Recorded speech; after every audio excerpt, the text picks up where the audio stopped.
Hello అండి అందరికీ. ఈ వీడియోలో మనం తొలి ఏకాదశి రోజు చేసే పూజా విధానం గురించి తెలుసుకుందాం. వీడియోని ఎక్కడ స్కిప్ చేయకుండా పూర్తిగా చూసి ఓం వాసుదేవాయ నమః అని కామెంట్ చేయండి. తెలుగు పంచాంగం ప్రకారం ప్రతి సంవత్సరం ఆషాఢ మాసంలో వచ్చే ఏకాదశిని తొలి ఏకాదశి అంటారు.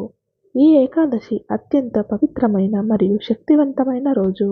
ఈ సంవత్సరం జూలై 6వ తేదీ ఆదివారం రోజున తొలి ఏకాదశి వచ్చింది. ఇంతటి శక్తివంతమైన ఏకాదశి రోజున ఎవరైతే ఇంట్లో పూజ చేసుకుంటారో వారికి విష్ణుమూర్తి అనుగ్రహం కలిగి జీవితంలో ఎటువంటి కష్టాలు లేకుండా సుఖ సంతోషాలతో అష్టైశ్వర్యాలతో జీవిస్తారు. తొలి ఏకాదశి రోజున విష్ణుమూర్తి స్వరూపమైన వెంకటేశ్వర స్వామిని పూజించడం వల్ల మీరు కోరుకున్న కోరికలు నెరవేరుతాయని పండితులు చెబుతున్నారు. కాబట్టి ఇంతటి శక్తివంతమైన ఏకాదశి రోజున ఇంట్లో ఈ విధంగా పూజ చేసుకోవాలి, ఎటువంటి నియమాలు పాటించాలి అనే విషయాల గురించి మనం ఈ వీడియోలో తెలుసుకుందాము. ఈ సంవత్సరం ఆదివారం రోజున తొలి ఏకాదశి వచ్చింది. ఆదివారం రోజు వచ్చే ఏకాదశికి చాలా శక్తి ఉంటుంది. ఏకాదశి రోజున ఉదయాన్నే నిద్రలేచి ఇల్లంతా శుభ్రం చేసుకోవాలి. ఇంటిని శుభ్రం చేసేటప్పుడు నీళ్ళల్లో కాస్త కల్లుప్పు వేసి శుభ్రం చేసుకోవాలి. అలాగే ఏకాదశి రోజున అందరూ ఖచ్చితంగా తల స్నానం చేసుకోవాలి. స్నానం చేసే నీటిలో 2 తులసి ఆకులు వేసుకొని స్నానం చేస్తే మీ జాతకంలో ఉన్న దోషాలన్నీ తొలగిపోతాయి. ముఖ్యంగా తొలి ఏకాదశి రోజున ఇంటి గడపకు పసుపు రాసి కుంకుమ బొట్లు పెట్టుకోవాలి. అలాగే మామిడాకు తోరణాలు కట్టుకోవాలి. ఇంట్లోకి ముక్కోటి దేవతలు ప్రవేశించాలి అంటే ఇంటి ముందు పసుపు నీళ్లు చల్లాలి. ఇలా చేస్తే ఇంట్లోకి దేవతలు ప్రవేశిస్తారు. తొలి ఏకాదశి రోజున ఇంట్లో పూజ చేసేటప్పుడు ఇంట్లో ఉన్నటువంటి దేవుని పటాలను శుభ్రం చేసుకోవాలి. సాధారణంగా దేవుని పటాలకి కుంకుమ, గంధం బొట్లు పెడతారు. కానీ తొలి ఏకాదశి రోజున పూజ చేసేటప్పుడు దేవుని పటాలకు గంధం బొట్టు మాత్రమే పెట్టాలి. తరువాత వెంకటేశ్వర స్వామి పటానికి ఎర్రని పుష్పాలతో అలంకరించుకోవాలి. వెంకటేశ్వర స్వామి వారి ముందు తులసి ఆకులను ఉంచి దీపాన్ని వెలిగించుకోవాలి. ముఖ్యంగా ఈ రోజు పూజ చేసే వాళ్ళు బియ్యం పిండిలో కొన్ని పాలు వేసి కలిపి ప్రమిదను తయారు చేసుకోవాలి.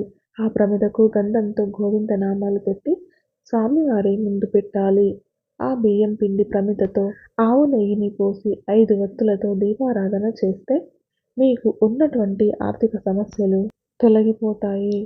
మీ ఇంటికి లక్ష్మీ కటాక్షం సిద్ధిస్తుంది. ఈ రోజున నువ్వుల నూనెతో కానీ ఆవు నెయ్యితో కానీ దీపాన్ని వెలిగిస్తే కోరుకున్న కోరికలు ఖచ్చితంగా నెరవేరుతాయి. అలాగే ఈ తొలి ఏకాదశి రోజున చేసే పూజలో ఏం ఉన్నా లేకపోయినా తులసి ఆకులను మాత్రం స్వామివారి ముందు ఉంచి పూజ చేసుకోవాలి. తులసి ఆకులను పెట్టడం వల్ల విష్ణుమూర్తి చాలా సంతోషిస్తాడు. ఇక పూజలో నైవేద్యంగా పానకాన్ని పెట్టండి. లేకపోతే ఒక చిన్న బెల్లం ముక్క పెట్టినా విష్ణుమూర్తి సంతోషిస్తాడు. అలాగే తొలి ఏకాదశి రోజున ఇంట్లో ఉండే ఆడవాళ్ళు కాళ్ళకు పసుపు రాసుకోవాలి, కుంకుమ బొట్టు పెట్టుకోవాలి. ఈ విధంగా చేస్తే లక్ష్మీదేవి అనుగ్రహం కలుగుతుంది. అలాగే తొలి ఏకాదశి రోజున పూజ చేసేటప్పుడు ఇంట్లో కొబ్బరికాయను కొట్టడం వల్ల మంచి జరుగుతుంది అని పండితులు చెబుతున్నారు.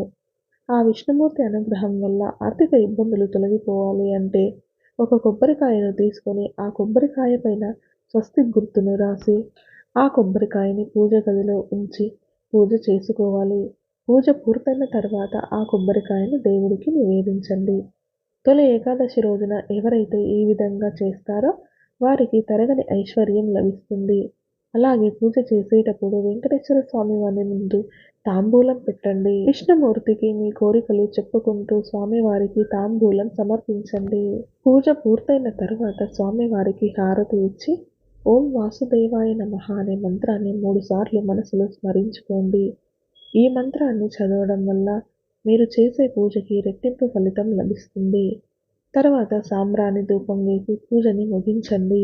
తొలి ఏకాదశి రోజున స్వామివారికి ఖచ్చితంగా సాంబ్రాణి దీపం వేయాలి. అలాగే తొలి ఏకాదశి రోజున ఉపవాసం ఉండడం వల్ల కోటి జన్మల పుణ్యఫలం లభిస్తుంది. తెలిసి తెలియక చేసిన పాపాలు తొలగిపోతాయి. తొలి ఏకాదశి రోజున ఉపవాసం ఉండేవాళ్ళు ఉదయం పూట పూజ చేసి దీపం వెలిగించిన తర్వాత మళ్ళీ సాయంత్రం దీపం వెలిగించాలి. ఇలా చేయడం వల్ల మీ కష్టాలు తొలగిపోతాయి. ఏ సమస్య ఉన్నా సరే తొలి ఏకాదశి రోజున ఇంట్లో పూజ చేసుకోవడం వల్ల ఆ వెంకటేశ్వర స్వామి వారి దయ వల్ల మీ కష్టాలన్నీ తొలగిపోయి సంతోషంగా జీవిస్తారు. తొలి ఏకాదశి రోజున ఇంట్లో పూజ చేసుకునేవారు మధ్యాహ్నం సమయంలో ఇంట్లో నిద్రించరాదు. ఇలా చేస్తే మీ పూజకు ఎటువంటి ఫలితం ఉండదు. అలాగే పూజ చేసుకునేవారు ఇంట్లో ఉల్లిపాయ, వెల్లుల్లి, చిక్కుడుకాయ, కందిపప్పు వంటి ఆహార పదార్థాలను తినకూడదు. పురాణాల ప్రకారం మురాసురుడు అనే రాక్షసుడు బ్రహ్మదేవుడు ఇచ్చిన వరంతో దేవుళ్లను ఇబ్బంది పెడుతూ ఉండేవాడు.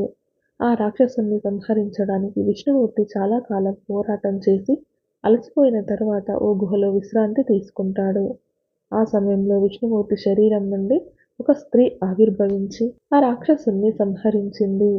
దీనికి సంతోషించిన విష్ణుమూర్తి ఆ మహిళను ఏం వరం కావాలో కోరుకోమని చెప్తాడు. దాంతో ఆ మహిళ ఎప్పటికీ నేను విష్ణుప్రియగా పూజలు అందుకోవాలి అని కోరుకుంటుంది. అప్పటి నుండి తొలి ఏకాదశి ప్రాచుర్యంలోకి వచ్చింది.